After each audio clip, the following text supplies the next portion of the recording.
Feels good to have desire, doesn't it? Does it?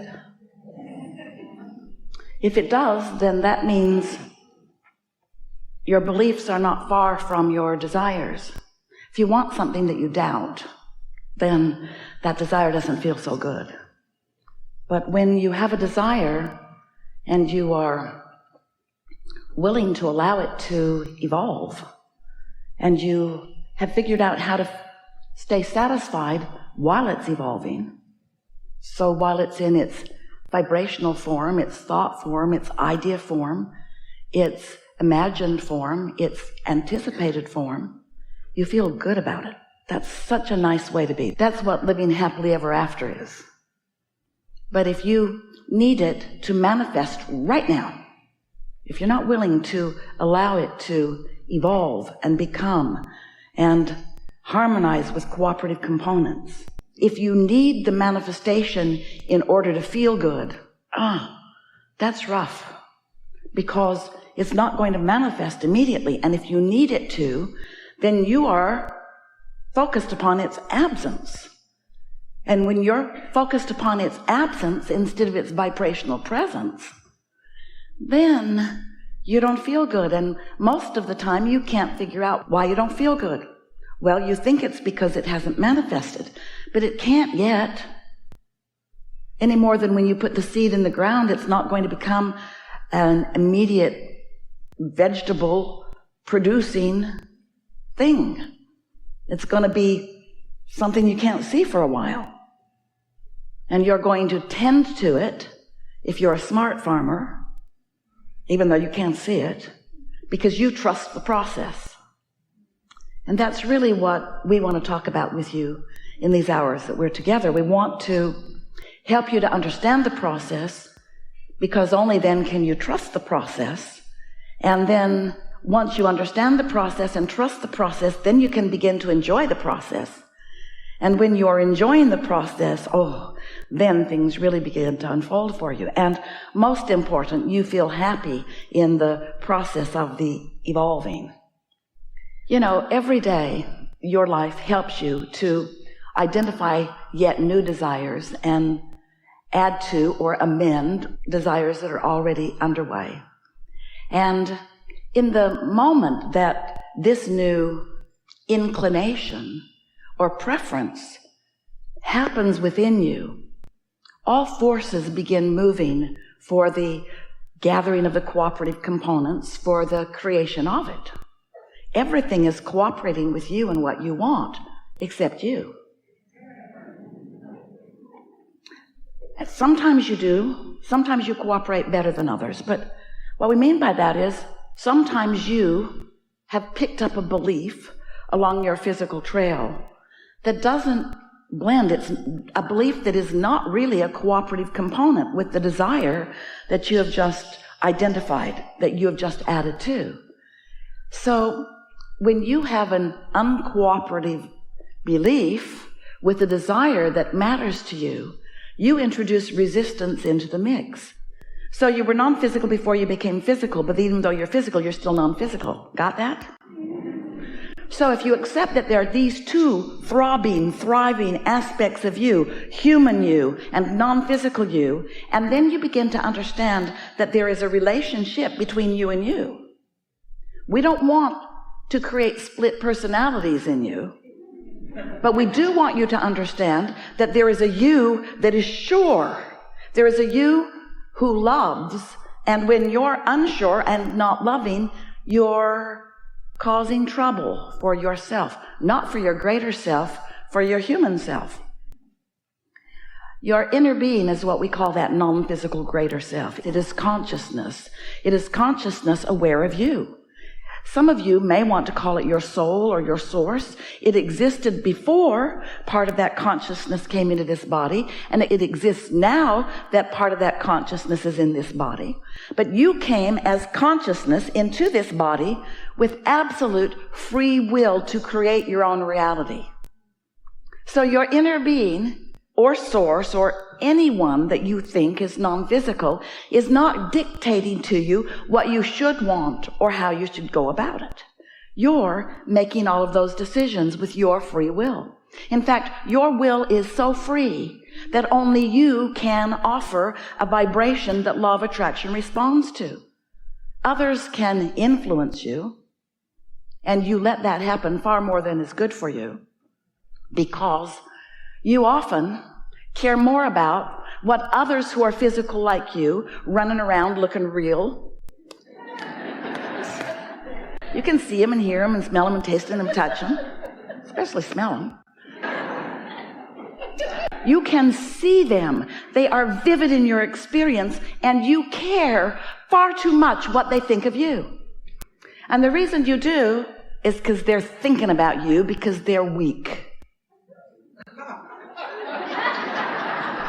What we really mean by that is they care too much about what you think, and you care too much about you think. So you run around caring about what each other think, and you make yourselves crazy. Because there's not one of them who can understand you even close to who you really are. You don't have the basis, the capacity, and we don't mean mental capacity, but we do mean mental capacity. You do not have the ability to understand any other people. You make mistakes, you make misjudgments, you misunderstand them, you get your nose in their business. We think Facebook should be called Nosebook. You give them so much attention, and in the doing of it, you make miscalculations about what they think, or even worse, you know what they think, and what they think is bogus. They judge you, they evaluate you, they compare you, they want to be like you, they want to be nothing like you, they need you to change in this way, and this way, and this way, and everyone you look at wants something different from you, and they all make you nuts. Say that better. You all let them make you nuts.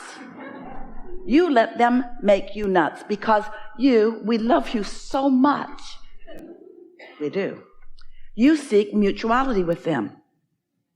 You want them to get you. So you try to be, when you're with them, the way they need you to be. And it is so hard on you when there are two of them that want something different from you and you're all in the same place. That's hard. So you try to control who you hang with. You try to control their compatibility because you are attempting to continue to perpetuate a belief within yourself that is never going to work out for you. You want to please them, and you want to be pleased by them. And so you stand on your head in all kinds of different ways, and you try to affect all kinds of control over them, and none of it really gets you anywhere. And in the meantime, you're missing out on the true mutuality that you were born to look for. And here's what we mean. So this source energy part of you, you came with such decision into this physical body. You came into this leading edge time and place because you knew that the variety would inspire within you new desires, new personal and therefore perfect desires. And you knew that the way that you would contribute the desire that you discover into the atmosphere of your personal creation and that of everything around you, because you can't create without adding to the whole. You knew that the way that would happen is you would emanate a vibration that the universe would respond to.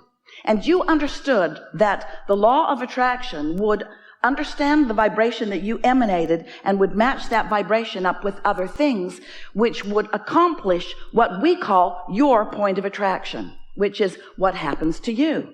It's what your life experience is about. So you're offering a signal. Law of attraction is reading the signal, feeding back to you more of the same. And then you are doing whatever you are doing about all of that. Mostly you're having knee-jerk reactions to it. We want to show you, by understanding the process, how to come into control with not just what you emanate, which is what deliberate creation is, but what you are observing in others and what they are emanating and what your response to them is. Really, what we're wanting to help you with is how to benefit from the magnificent others around you, and that includes all of them, how to benefit by those around you, which helps you in the launching of your desires, in the deciding of your desires, in the deciphering of your desires, in the sorting and sifting of life experience, in the launching of your desires. In fact, all of them help you in the creation of that which is you. So we want to show you how they help you in the launching of your desires. But then what happens next? So we call that step one. When life causes you to ask for something and you're asking for more all day, every day, the source energy part of you, who is intimately involved, aware of what life is causing you to ask for, not dictating it to you, not telling you what it should be. You've got free will. You are here to create. You are here to have a new experience with new contrast in order to create new things. That's what we all signed on for. And your part is sift and sort and decide. And our part is, we're the step two part. Once you launch a rocket, we acknowledge it. We acclimate to it. We become a vibrational match to it. And we become your strongest point of attraction. Because we are consciousness that is you also. So when you ask, we become the vibration that allows that asking to be answered.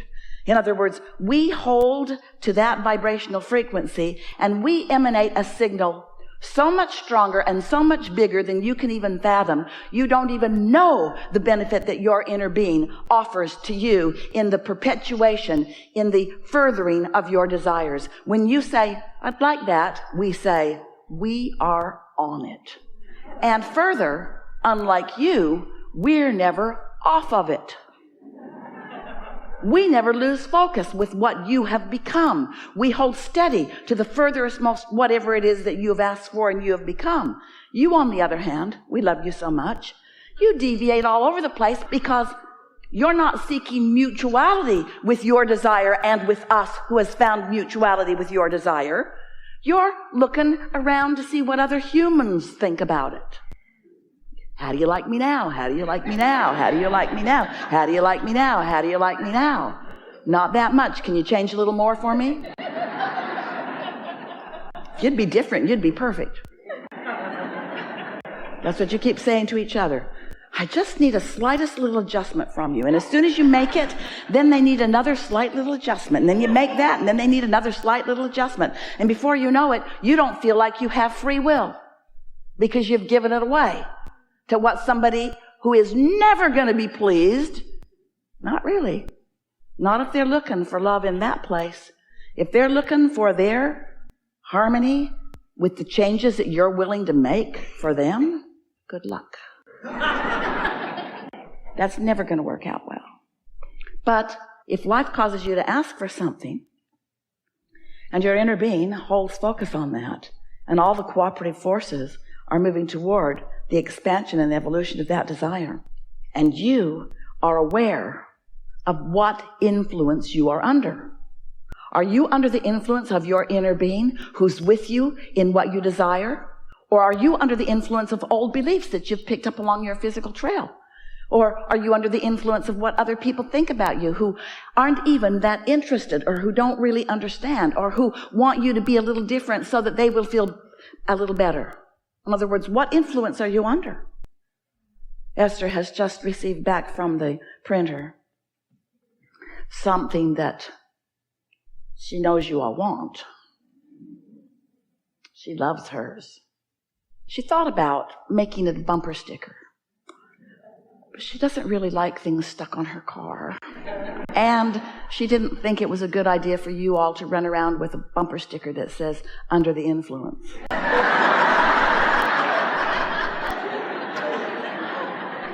So instead, it's a dash card that when you look at it, you can't read it because it's all backwards. But when you lay it on your dash, or if you don't have a car in front of a mirror, it reflects back on your windshield and you can read it, under the influence. And it causes you maybe to think, what influence am I under? Am I under the influence of my inner being who's with me, who was with me when I was born, who's been with me all along, who has received from me everything that I've asked for and has become the evolved vibrational form of everything that I've asked for, and is standing in this vibrational universe, emanated signal of everything that I've become, so that I can feel the relationship or the relativity between the vibration of that large part of me and the vibration of this human part of me. And you know how you feel that relativity? You know how you understand that relationship? By the way you feel. If you feel satisfied, you're right in harmony with your inner being. You are one point of attraction and everything is lining up for you.